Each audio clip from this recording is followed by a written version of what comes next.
Eu sou o professor Inairo Gomes, Francisco Inairo Gomes. Neste vídeo, veremos que o princípio dos valores sociais do trabalho e da livre iniciativa é para ser observado num ambiente político e econômico que requer a ética como condição para que ele se viabilize. Veremos também a sua importância para a viabilidade do princípio da dignidade da pessoa humana. Vamos falar do princípio dos valores sociais do trabalho e da livre iniciativa, expressos na Constituição Federal, exatamente no título 1º dos princípios fundamentais, valores sociais do trabalho e da livre iniciativa, constante do artigo 1º, inciso 4º da Constituição Federal. De início, o sistema do mérito recomenda uma pequena correção no título dado a esse princípio e sugere que, doravante, seja denominado como Princípio dos Valores Sociais da Livre Iniciativa e do Trabalho. O que justifica, desde a origem, aparecerem aglutinados no mesmo princípio, a livre iniciativa e o trabalho, é que ambos são trabalho. E o que explica, entre outras razões, a modificação sugerida no nome do princípio é que a livre iniciativa é o trabalho na sua fase mais bela, que é a fase embrionária, a fase primeira. Isso também serve para mostrar a conformidade do princípio dos valores sociais da livre iniciativa e do trabalho com o sistema do mérito, que também nos apresenta como complementares e inseparáveis as três formas de trabalho, quais sejam o trabalho empreendedor, o trabalho técnico e o trabalho administrativo. A existência do princípio dos valores sociais, da livre iniciativa e do trabalho, para um governo ético, num Estado ético, não pode se restringir apenas ao discurso.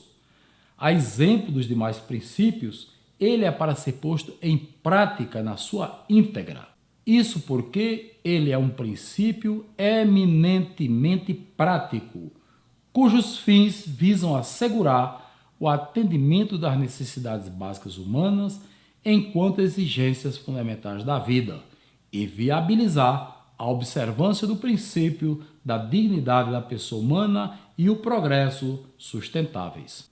As empresas da economia, já vimos, são como colmeias, onde trabalham empresários e trabalhadores. Estes no sublime papel de abelhas operárias, enaltecidos pelas virtudes da humildade e da paciência, e aqueles no relevante papel de abelhas rainhas, cujas virtudes são a perseverança e a inteligência. Sem demérito de nenhuma das virtudes e atribuições, importa considerar que na colmeia, antes de serem rainhas ou operárias, ambas são abelhas. Do mesmo modo, trabalhadores e empresários nas empresas e na economia, antes de serem empresários e trabalhadores, são seres humanos. Aliás, seres humanos empenhados na tarefa digna de alcançar o objeto social de uma organização humana enquanto empresa e célula máter da economia, cujo propósito final é servir à sociedade na sua incansável busca de atendimento das suas necessidades básicas e de progresso. Para a observância ética desse princípio, não basta a valorização da livre iniciativa e do trabalho, conforme a complexidade da tarefa, o risco ou a responsabilidade assumida, mas também e principalmente o respeito aos seres humanos envolvidos, sejam eles empresários ou trabalhadores. Exatamente nesse ponto é que se forma a conjunção inseparável do princípio da dignidade da pessoa humana com o princípio do valor social da livre iniciativa e do trabalho, onde percebemos este como um dos mais importantes sustentáculos daquele outro. No sistema do mérito, a consequência inevitável da ação do governo ético no comando do Estado ético, ao fazer cumprir o princípio do valor social da livre iniciativa e do trabalho, será a quebra de um paradigma secular, que é o extermínio do famigerado conflito de interesses entre empresários e trabalhadores. Esse tão propalado conflito também nos é conhecido como a insensata luta entre patrões e empregados. Quem entender um mínimo de economia facilmente perceberá que por trás dele se esconde uma jogada política e financeira da coisa, a quem exclusivamente convém eternizá-lo. A jogada da coisa é simples. Primeiro, ela, obviamente, por baixo dos panos, apoia financeiramente tanto os sindicatos de patrões como os de empregados para que as categorias dos empresários e dos trabalhadores permaneçam em luta, sem saber de onde vem o vírus que nutre essa eterna e exaustiva queda de braços. 2. Enquanto as categorias produtivas dos empresários e dos trabalhadores permanecem em conflito, a categoria dos capitalistas, ou seja, os agiotas, banqueiros, aplica a sua jogada política, fazendo uso do engodo só-coca. O engodo só-coca, gente, é a mentira chamada socialismo, comunismo, capitalismo, para eleger governos, deputados e senadores corruptos, os quais lhes entregam na bandeja de graça o Banco Central. Com o Banco Central nas mãos, a coisa passa a aplicar sua jogada financeira, que consiste em manipular o crédito para emprestar a juros caros o dinheiro do Banco Central, que de fato e de direito pertence aos empresários e aos trabalhadores, e que ela considera ingênuos trouxas em eterna luta. Para a quebra do paradigma, a receita é simples. Concede-se ao empresário o crédito pleno e público e a isenção tributária, suficientes para o alcance do objeto social da empresa, que é prestar serviços à sociedade, gerar empregos e distribuir rendas, e ao trabalhador o salário digno. E se a receita é simples, por que não é adotada pelo sistema só-coca? A resposta também é simples. Ao só-coca não convém contrariar o seu princípio fundamental, que é o individualismo. Em consequência disso, falta-lhe, para tanto, o componente essencial capaz de viabilizar a adoção dessa receita. Esse componente essencial é a ética. Para o só-coca, ele é um veneno letal, enquanto para o sistema do mérito é a essência pura que viabiliza a observância simultânea do princípio dos valores sociais da livre iniciativa e do trabalho e do princípio da dignidade da pessoa humana. Na observância ética do princípio do valor social da livre iniciativa e do trabalho está a receita para a quebra de outro paradigma milenar, cujos efeitos positivos proporcionarão os investimentos, o surgimento de novas empresas, o pleno emprego, o crescimento e o desenvolvimento econômico e social da nação. Esse paradigma consiste na aceitação irrefletida de uma absurda imposição que estabelece o direito de acesso às riquezas para o atendimento das necessidades básicas se condiciona à obrigação de trabalhar. Noutras palavras, para termos o direito ao alimento, por exemplo, temos a obrigação de trabalhar.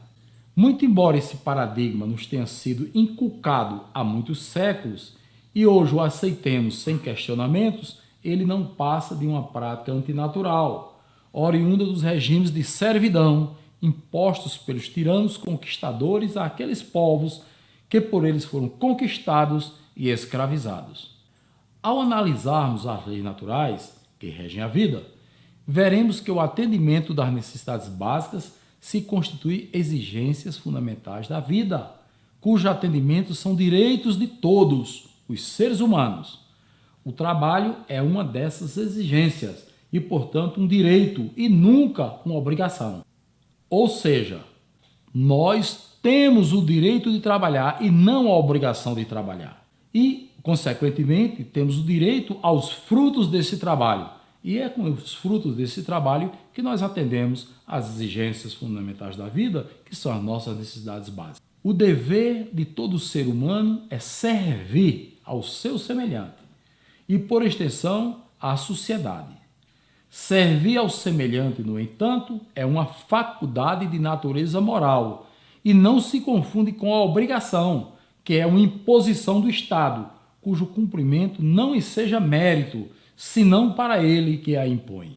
Diferente do dever moral de servir, que sempre enseja o mérito, que é uma poderosa força que confere direitos e a necessidade de reconhecimento como uma decorrência natural do serviço prestado. Pode parecer paradoxal, mas a quebra desse milenar paradigma se dará a partir do momento em que o ser humano entender que veio ao mundo para servir e não para ser servido, mas que precisa estar bem servido para bem servir. A solução para essa questão, aparentemente embaraçosa e até mesmo paradoxal, é simples e nos remete aos campos da ética, da cidadania e da gestão, nos quais encontraremos as orientações e as respostas certas que precisamos.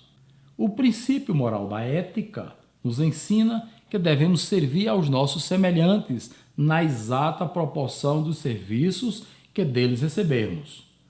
Aqui o direito subjetivo contempla o cidadão com os serviços da nação, enquanto o dever moral contempla a nação com os serviços do cidadão.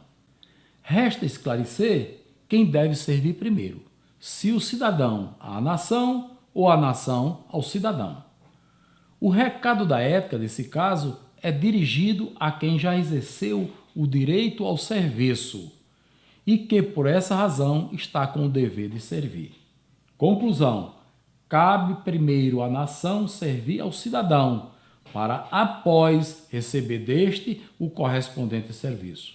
A cidadania nos revela que a prestação de serviço de uma nação a um cidadão e vice-versa é um problema coletivo e que somente coletivamente poderá ser solucionado.